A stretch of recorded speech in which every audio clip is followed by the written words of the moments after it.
बोलो सतगुरुदेव भगवान की जय। मेरे प्रिय आत्मनो, आप सबके हृदय में बैठे इस परमात्मा को मेरा कोटि कोटि प्रणाम। सतगुरु दाता तेरी जय।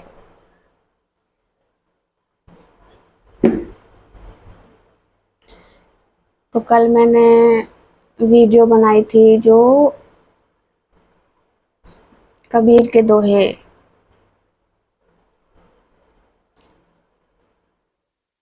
एक बार फिर एक दोहे को मैं समझाना चाहूंगी, पता नहीं आपके समझ में आए कि ना आए। वो ये है, गुरु गोविंद दो खड़े काके लागे पाए। गुरु गोविंद दो खड़े काके लागो पाए, बलिहारी गुरु आपने गोविंदियो बताए। एक ही साधक बोल रहा है ना ये।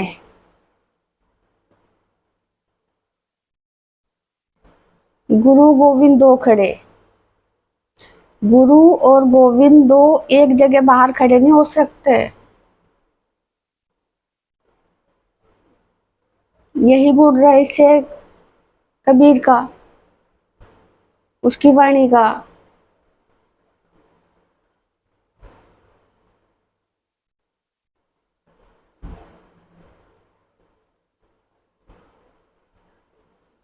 तो गुरु गोविंद दो खड़े का मतलब ये है, गोविंद ही गुरु गुरु है, गुरु ही गोविंद है। बाहर का गुरु हमें जो ध्यान का ज्ञान बताता है, इस पथ पर चलाता है, वो है बलिहारी गुरु। बलिहारी गुरु आपने गोविंदियो बताए, जिसने गोविंद में जाने का साधन बताया, उसको बलिहारी जाऊं कि पहले उसके पैर पकड़ो। यही है इसका मतलब, कि जिसने यहाँ तक पहुंचाया वो बाहर का गुरु है। बाहर का गुरु देखने में आता है, लेकिन गुरु गोविंद दो खड़े काके लागू पाए, ये जो शब्द है वो सिर्फ यही है, वो दृष्टा ही दृश्य है। आंखें बंद करके गुरु और गोविंद वो वही तो दिखते हैं यहाँ। गोविंद बाहर तो नहीं दिख सकते, परमात्मा इस शरीर से बाहर नहीं दिख सकता।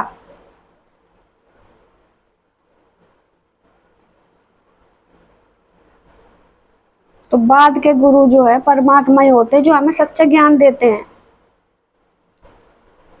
पहचानने का अच्छा बुरा क्या है, इसका मतलब क्या है, वो जानने का ज्ञान कौन देता है? सतगुरु। और सतगुरु किसे कहते हैं? परमात्मा को। तो वो है गुरु गोविंदो। वरना फिर क्यों कहता वो कि गुरु गोविंदो खड़े काके लागो पाए, किसके पैर लगू?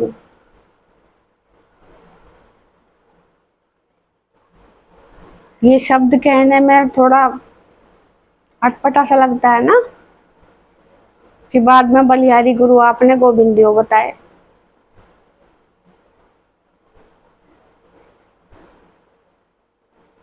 तो इसका मतलब यही है, बलिहारी गुरु है बाहर का गुरु, जो रास्ता दिखाता है। और सतगुरु के पास आपको जाना पड़ता है। वही गुरु है, वही गोविंद है। इसलिए वो दोनों एक हैं, तभी तो एक जगह दिखते हैं वो। और जो साधक होता है वो पहचानता है गुरु और गोविंद एक ही है हमें। वही सतगुरु है। सत्य यानी सनातन, शाश्वत, हमेशा से रहने वाला। कौन होता है? परमात्मा। वही सतगुरु है।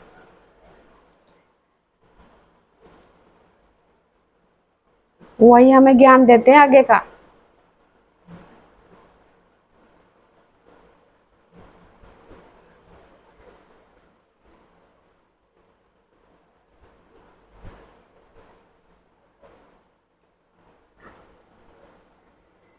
और दूसरे दोहे में कहा, बड़ा हुआ तो क्या हुआ, जैसे पेड़ खजूर, पंथी को छाया नहीं, फल लगे ती दूर। फल मोक्ष मुक्ति परमात्मा।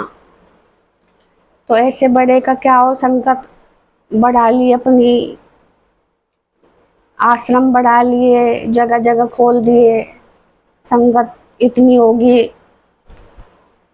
करोड़ों की लाखों की संख्या में संगत जोड़ ली। तो ऐसे बड़े का क्या हो जो आपकी आत्मा को मोक्ष मुक्ति ना दिला सके, ऐसे बड़े का क्या करना।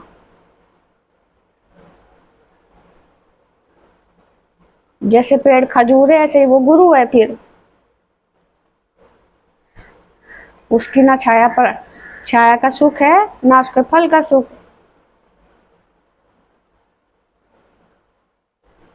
तो भीड़ देख के कभी भी निर्णय ना लो, जिंदगी का अहम फैसला होता है यो, सबसे महत्वपूर्ण फैसला।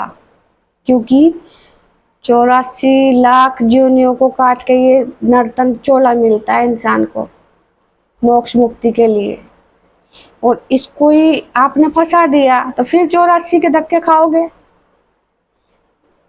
और इस 84 से निकलने के लिए गुरु बनाना पड़ता है।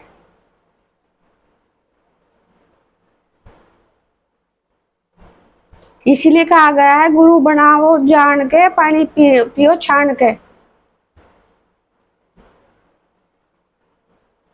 तो जिंदगी का महत्वपूर्ण फैसला होता है गुरु बनाना,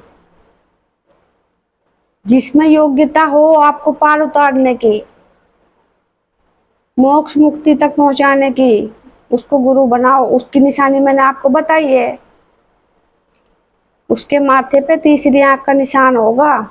ये मणि जो है वीर्य रूपी मणि उसका निशान छोड़ देती है माथे पर, वो उसका सबसे बड़ा सबूत है। उसके माथे पे देखो, अगर माथे पे उसके निशान है तो गुरु बनाने लायक है, उसके पल्ले कुछ है।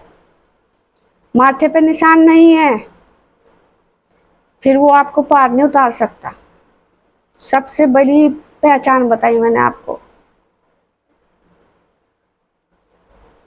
तो इसे खोजने में आपको आसानी होगी, क्योंकि ज्ञान तो देखो किताबों से भी मिल जाता है, इधर उधर की बात सुन के भी मिल जाता है, सत्संगों को सुन के भी मिल जाता है, एक दूसरे की नकल टीप के भी मिल जाता है, लेकिन जो सच्चा ज्ञान होता है वो परमात्मा देता है।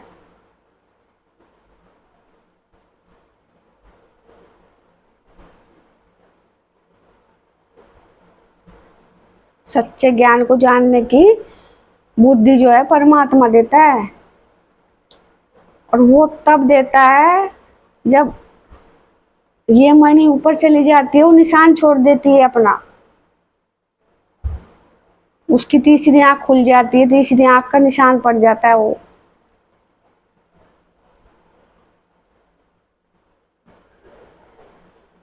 तो मैंने आपको 2 वीडियो में निशान बताया भी है आपको, वो निशान देखो, अगर वो निशान है तो वो आपको पार उतार देगा, वो निशान नहीं है फिर उसको छोड़ दो, भीड़ को ना देखो। भीड़ बढ़ाने से कोई बड़ा नहीं होता।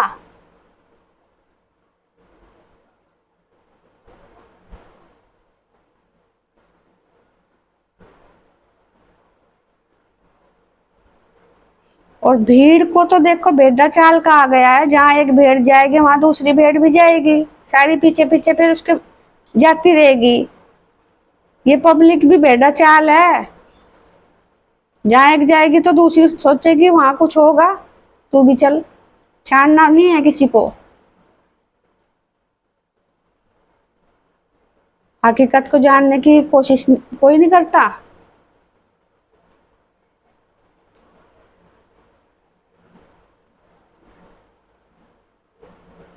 और फिर तुम्हारा जो है वो गुरु लट्टू की तरह घुमाता रहता है, उठो कहोगे तो उठ जाओगे, बैठोगे कहोगे तो बैठ जाओगे, ये करो तो ये करोगे, वो करोगे तो उसके कहे अनुसार चलते रहते हो। अपनी अकल से कुछ नहीं सोचना है। तो जिंदगी का सबसे महत्वपूर्ण फैसला होता है गुरु बनाना, क्योंकि ये जिंदगी जो मिली है ना इंसान की, ये मोक्ष मुक्ति पाने के लिए मिली, यूं गंवाने के लिए नहीं।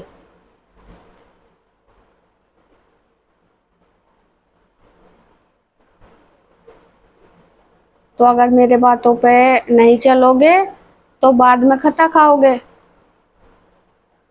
क्योंकि ये जीवन बार बार नहीं मिलता, बहुत धक्के खा के आना पड़ता है यहाँ, बहुत संकट झेल के आना पड़ता है, बहुत दुखों को काट के आना पड़ता है, ऐसे ही नहीं आते।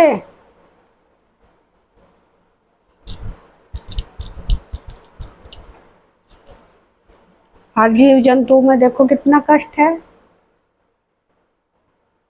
वहां से सीख लो, प्रकृति तो सिखाने के लिए ही है ना, प्रकृति को देखो और सीख लो उनसे। अच्छा, एक दोहा है,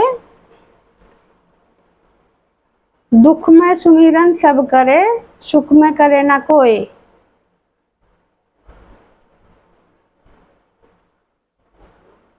दुख में सुमिरन सब करे, सुख में करे ना कोई, जो सुख में सुमिरन करे तो दुख काहे का होए।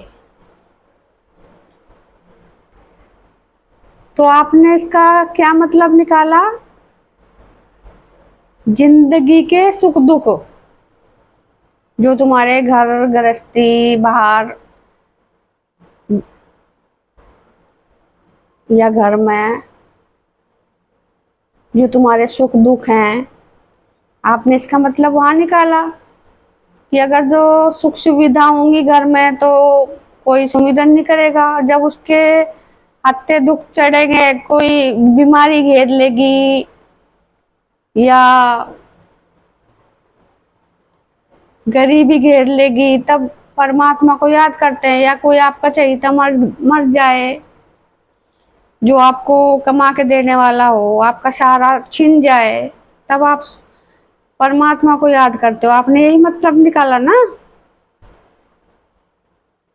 तो हर सिक्के के दो पहलू हैं, ये भी सही है, लेकिन इसका जो मेन मतलब है वो ये है,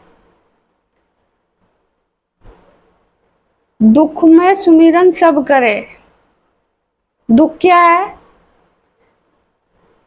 जब इंसान अपनी मोक्ष मुक्ति को ना हासिल कर सके, और ये जीते जी हासिल करनी पड़ती है, मरने के बाद किसी को मोक्ष मुक्ति नहीं मिलती, ये जीते जी हासिल करनी पड़ती है। मोक्ष का साधन भी जीते जी होता है और मुक्ति का साधन भी जीते जी होता है।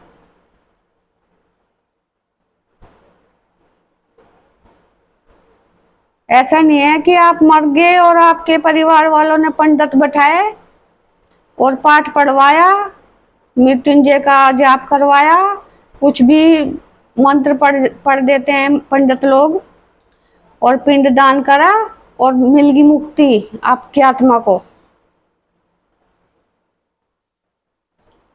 ऐसी अगर जो मोक्ष मुक्ति मिलने लग गई तो किसी को साधना करने की क्या जरूरत है?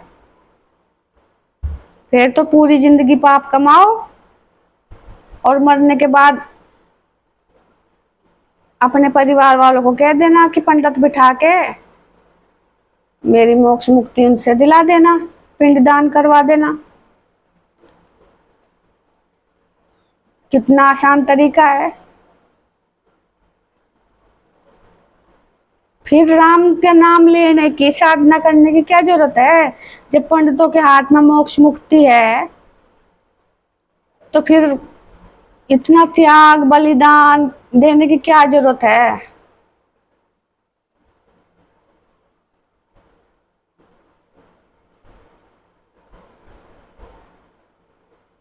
किसी के हाथ में नहीं है मोक्ष मुक्ति।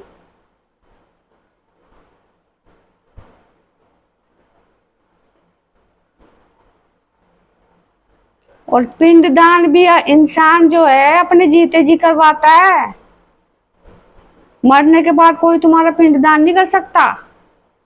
पिंडदान, एक इंसान अपना पिंडदान खुद करता है। वो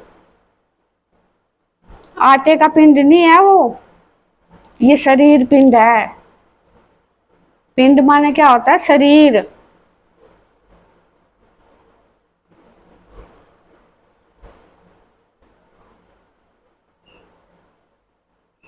शरीरी क्षेत्र है बाद। अच्छा, आपने देखा होगा कोई सी भाषा में बाहर गांव को भी पिंड कह देते हैं। कौन से पिंड का रहने वाला है, पंजाबी में कहते होंगे शायद। तो शरीर क्षेत्र जो भी है बाहर का, वो ये शरीर में सब कुछ है। शरीरी क्षेत्र है, शरीर वो पिंड है। इस पिंड का दान जीते जी का साधन जो है, जीते जी होता है, वो मरने के बाद फिर होता है वो पिंड दान। दोबारा शरीर नहीं मिलता। तो जीते जी हमने साधन जुड़ा लिया अपने शरीर को छुड़ा लेने का, फिर शरीर नहीं मिलेगा, पिंड का दान कर दिया।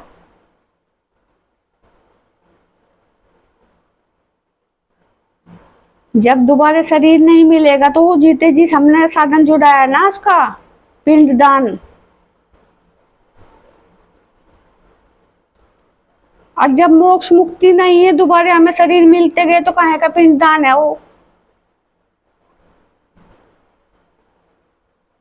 किसी के हाथ में नहीं है पिंड दान, अपने हाथ में है। और ये सब साधना से होते हैं।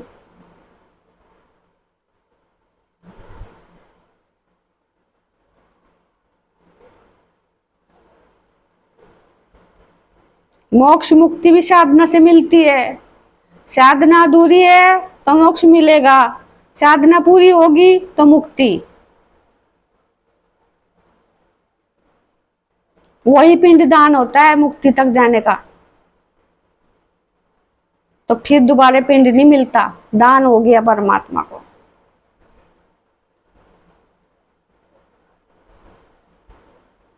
वो असली पिंड दान है। यहाँ पंडितों की झोली भरो, जाओ पिंड दान करवा के, पंडित बिठा के अपनी मोक्ष दिलाएगा।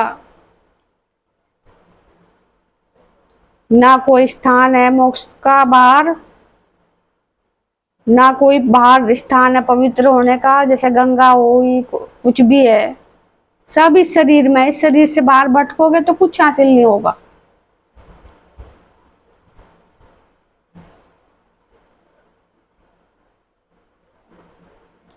इतना बड़ा काम पंडित कर देगा आपका कि आपने कितने भी पाप किए, आपकी मुक्ति करवा देगा वो, आपका पिंडदान कर देगा वो। इतना बड़ा काम पंडित कर देता है।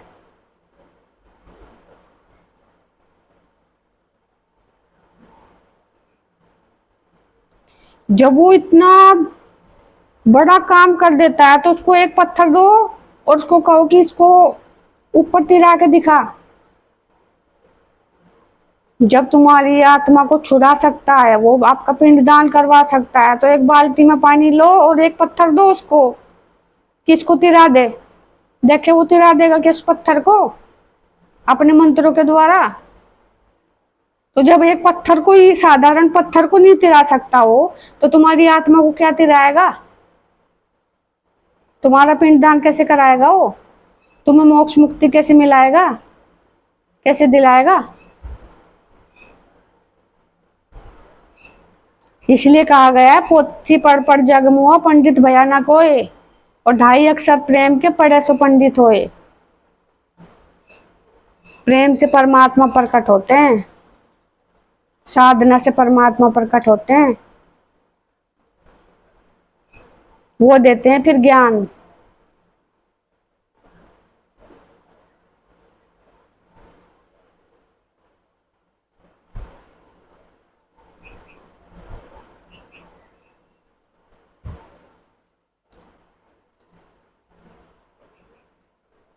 पोथी पुराणों में चलो लिखा है कि पंडित के हाथ में सब कुछ है ये करना, ये बात सही है। लेकिन वो अवस्था जो है एक साधक की तो होती है ब्राह्मण श्रेणी तक जाने की। वही तो ब्राह्मण है जो साधना करके जाएगा वहां, 4 वर्णों में जाएगा वो। पहले शूद्र होगा, फिर वैश्य बनेगा, फिर क्षत्रिय बनेगा, फिर ब्राह्मण बनेगा। वही ब्राह्मण के हाथ में होता है मोक्ष मुक्ति दिलाना। तो वो ब्राह्मण कौन है? बाहर का थोड़े, हमारे हम ही तो हैं फिर वो। तभी तो हमारे हाथ में वो सब चीज आएगी, मोक्ष मुक्ति और पिंडदान। हम ही तो कर सकते हैं। तो जन्म से कोई पंडित नहीं होता, कर्म से पंडित बना जाता है। जन्म पैदा नहीं होता पंडित, कर्म से बना जाता है, ये उपाधि मिलती है उसको। कर्म क्या है? यज्ञ की प्रक्रिया, यज्ञ है, श्वासों का हवन।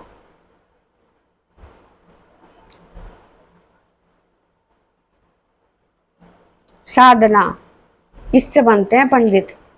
चाहे वो बाहर आप जैसे कहते हो डूम है, भंगी है, चमार है, बलार है, कुछ भी है, नीच जाति का है, अगर वो नीच जाति का साधना कर रहा है ना, तो वही एक दिन पंडित बन जाएगा। साधना पार उतर गई तो बताओ फिर जाति कहाँ गई?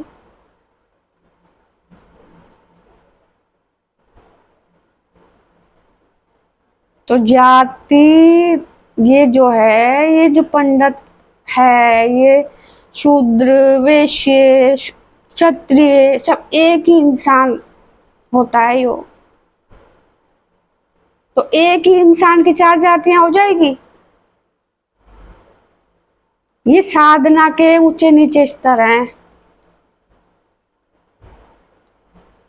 और ना समझे की वजह से आज तक चले आ रहे हैं। वो मैंने पीछे वीडियो में बताया, साधना किसी की ब्राह्मण श्रेणी तक गई तो उसका वंश आगे ब्राह्मण बन गया, किसी की साधना क्षत्रिय तक गई तो उसके आगे आने वाले परिवार क्षत्रिय हो गए, किसी की साधना वैश्य तक गई तो वैश्य बन गए।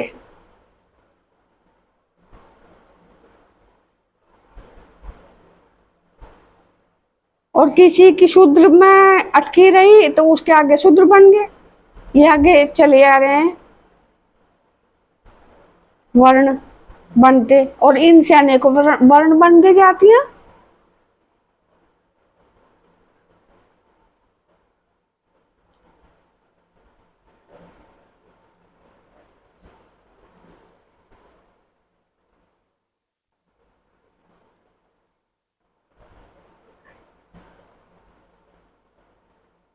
हाँ, पंडित जैसे पढ़े लिखे होते हैं, ज्योतिषी होते हैं जो, ये गणित होता है, गणित। जिसको गणित आता है ना, तो वो निकाल लेता है किस नक्षत्र में पैदा हुआ है, क्या इसकी कुंडली में है, बैठा है। ये जो गणित होता है उससे वो निकाल लेते हैं। तो वहां तक वो पंडित ठीक है, लेकिन वो सब जो निकालते हैं ना, इसका अर्थ कि इसकी राशि में शनि बैठा है, राहु बैठा है, या इसमें मंगल ग्रह, कुछ भी ऐसा बताते हैं ना, तो वो अंदर के ग्रह होते हैं, वो बाहर के नहीं। आप किसका कहते हैं कि सूर्य बिगड़ा हुआ है, सूर्य को जल चढ़ाओ, तो बाहर के सूर्य को जल नहीं चढ़ाना, हो अंदर के सूर्य को। वो शनि भी इसी शरीर में है, सूर्य भी इसी शरीर में, राहु के तो सब इसी शरीर में है वो। तो जो बाहर का बताते हैं ना उपाय, वो बाहर का उपाय काम नहीं करेगा, वो अंदर का उपाय काम करेंगे। वो सब उपाय जो है साधना से होते हैं।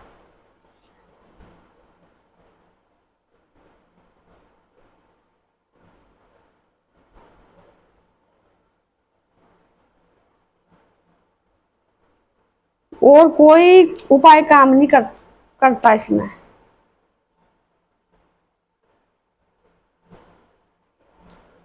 तो पंडितों की इतनी बात मानो, जैसे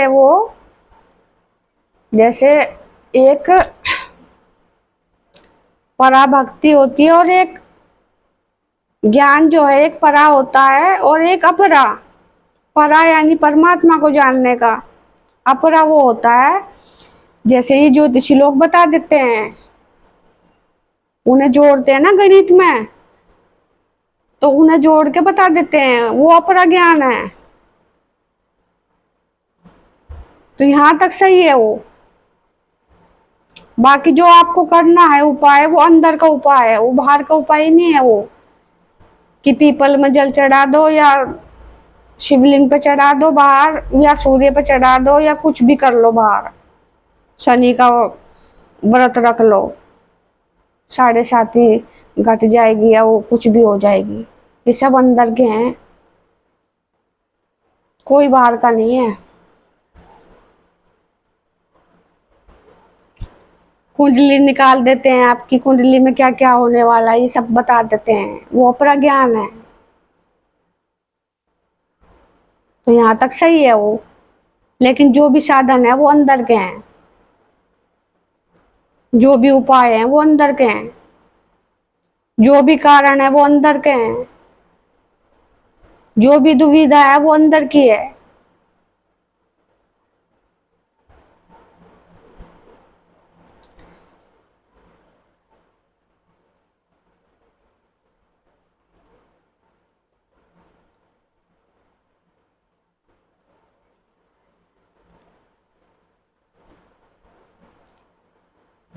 तो घूम फिर के मेरी एक ही बात होती है सारों में ही, क्योंकि सबका कारण ही यही है, इसी को ही तो जानना है।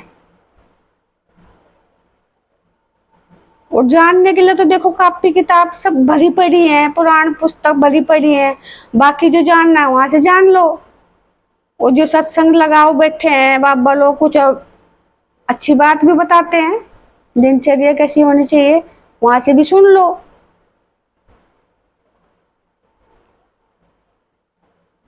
वैसे कुछ सुनने की आवश्यकता नहीं, सिर्फ साधना कर लो, सब कुछ सही हो जाएगा आपकी जिंदगी में। इतना टाइम आप सुनने में गंवाते हो, इतना टाइम आप अपनी साधना में लगाओ, कुछ भी सुनने की जरूरत नहीं है। साधना पार लगी तो इस जिंदगी का मकसद हल हो जाएगा आपका।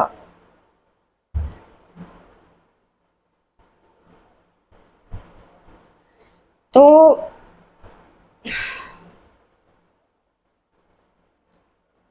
ये कहा, फिर देखो बात लंबी होगी। सुख में दुख में सुमिरन सब करें, सुख में करे ना कोई। और जो सुख में सुमिरन करे तो दुख काहे को होए। सुख क्या है? यो मनुष्य शरीर,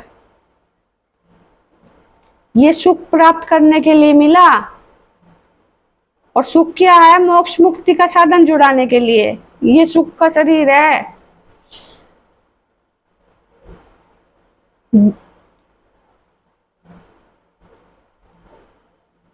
दुख क्या है? प्रकृति में धक्के खाने।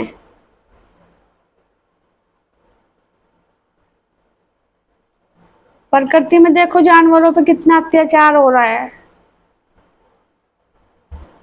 सबको देखो एक नजर से। जैसे आजकल देखा समाचारों में, कभी देखो निकलती हुई आते जाते कानों में सुनाई आती है। जैसे हमारे घर में टीवी चलता है तो समाचार देखते हैं, मैं जैसे डंगरों को घास घेरती तो कानों में बात आ जाती है, देखने में भी आ जाता है वो। वैसे तो मेरा टीवी देखने का कोई मन नहीं होता, लेकिन आ जाती है कानों में बात। आजकल जंगलों में आग लग रही है, उसमें देखो कुछ जानवर भाग जाते हैं, जो वो भी आए हुए होंगे जानवर, जिनके छोटे छोटे बच्चे होंगे, वो नाग में झुलस रहे होंगे, जल रहे होंगे, कितने कीट पतंगे वहां मर रहे होंगे। कैसी जिंदगी है उनकी, पानी को तरस रहे होंगे, गर्मी में झुलस रहे होंगे। ऊपर ऊपर से तो वैसी गर्मी, जैसे गर्मी का मौसम है, और नीचे से आग लग रही, तो उनकी जिंदगी देखो कैसी होगी। तो बाहर दुख है, प्रकृति में बहुत दुख है। तो सुख का साधन ये शरीर है, इसलिए कहा है कि दुख में सुमिरन सब करे, सुख में करे ना कोई। ये शरीर तो मिला, लेकिन सब इधर उधर अपना समय बर्बाद कर रहे हैं। कोई नाच रहा है, कोई गा रहा है, कोई कहीं मस्त है, कोई कहीं मस्त है।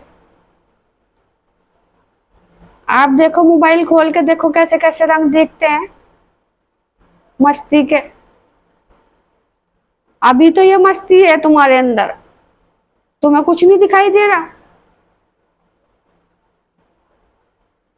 बाद में सब याद आएगा, ये बाद में पछताओगे। यही है कारण, यही है वो कहना, दुख में सुमिरन सब करे, सुख में करे ना कोई। अब तुम राम के नाम में नहीं लगते, तुम्हें इन देखने में करने में सब मस्ती आ रही। तो दुख में सुमिरन सब करे, यानी कि जो प्रकृति में चले गए ना, वो सब सुमिरन करते हैं। ऐसे ही नहीं लिखा है दुआ। तो दुख में सुमिरन सब करे, सुख में करे ना कोई। और जो सुख में सुमिरन करे तो दुख काहे को होए। जो इस मनुष्य जीवन में आप सुमिरन करोगे तो फिर वो दुख कहाँ से आएगा। जब प्रकृति में जाओगे नहीं तो दुख तो नहीं होगा ना फिर। तो ये कहा है कि जो सुख में सुमिरन करे तो दुख काहे को होए। मोक्ष मुक्ति मिल जाएगी तो फिर दुख काहे का होगा। मोक्ष मिलेगा तो दोबारा जिंदगी फिर इंसान की मिलेगी, आगे की साधना आपकी पूरी होगी। लेकिन इंसान की जो नहीं मिलेगी। मुक्ति मिल गई तो शरीर से छुटकारा परमात्मा में मिल गए। सागर की बूंद सागर में मिल गई, सागर होगी। उस बूंद को अलग नहीं निकाल सकता कोई।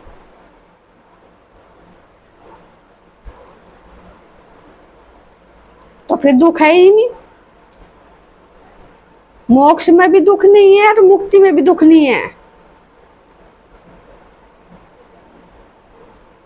तो इस दोहे का मतलब यह है कि दुख में सुमिरन सब करे, सुख में करे ना कोई। और जो सुख में सुमिरन करे तो दुख काहे को होए। फिर प्रकृति में नहीं जाओगे तो दुख नहीं होगा।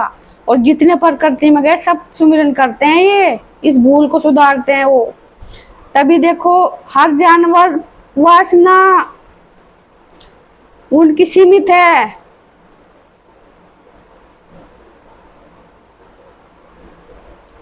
तुम बाद में उठते, वो पहले उठ जाते हैं सब। देखते चिड़िया चहकती है, कौवे बोलते हैं, सुबह मुर्गा कूक मारता है, फूल पत्तियां खिल जाती है। वो तुमसे पहले उठ के सुमिरन करते हैं।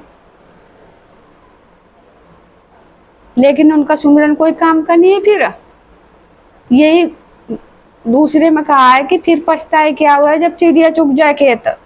फिर सुमिरन करते रहो।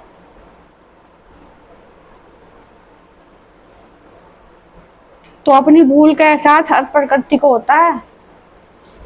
इसलिए जहाँ एक एक टहनी को काटोगे ना, वहां चार टहनी निकल आती है कि ले लो। आप इंसान की जिंदगी में तो तुम हड़प रहे, लाओ लाओ लाओ, इसका भी छीन, उसका भी छीन, उसका भी छीन, ले लिया। गए प्रकृति में, पता लगा क्या है। तो जहां से एक टहनी तोड़ोगे वहां तीन चार टहनी निकल के आती हैं कि लो और ले लो। जब फल आता है पेड़ों पे तो वो झुक जाती हैं, लो तोड़ लो। और तुम्हारे पास जो पैसा आता है कैसे कर जाते हो। छीना तन तन जाता है, सिर ऊंचा हो जाता है कि हमसे तो बड़ा कोई है ही नहीं। घमंड। उन पेड़ों को देखो, उनको सीख मिली। तो जब जैसे तुम्हारे पास धन है ना पैसों का, तो उनके पास धन है फल का। पेड़ के पास धन क्या होता है, फल। और जब फल फल लगते हैं ना, वो झुक जाता है, किलो तोड़ लो, खा लो। तो हर प्रकृति जानती है, लेकिन काम कुछ नहीं आता फिर। तो इसलिए इस मनुष्य जीवन में ही अपना वो साधन जुटाओ, इस रंग रंगलियों में ना पड़ो।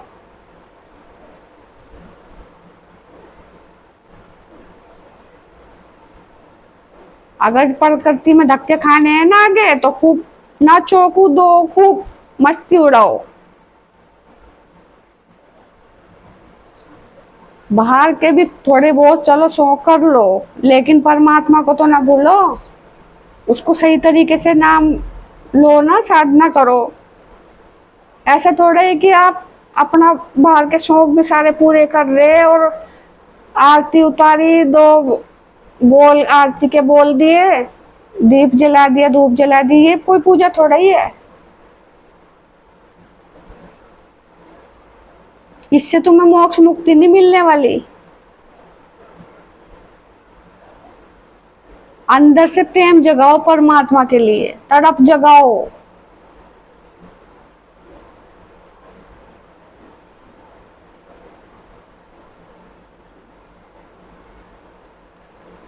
तो ये है कि ये सुख का जो शरीर मिला है ना, बाकी प्रकृति में दुखी। अब देखो, इस इंसान का शरीर तो बहुत लोगों को मिला है, इसमें भी बहुत दुखियारी हैं। ऐसे भी हैं जो फुटपाथों पे पड़े हैं, उनके पिछले कर्म अभी बाकी हैं, वो काट रहे हैं वो।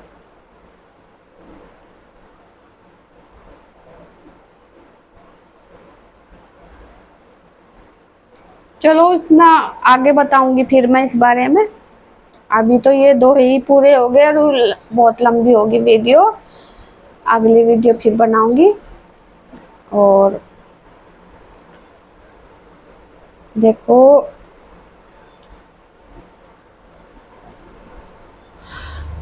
आप लोगों ने मुझे इतना सुना, आपका बहुत बहुत धन्यवाद।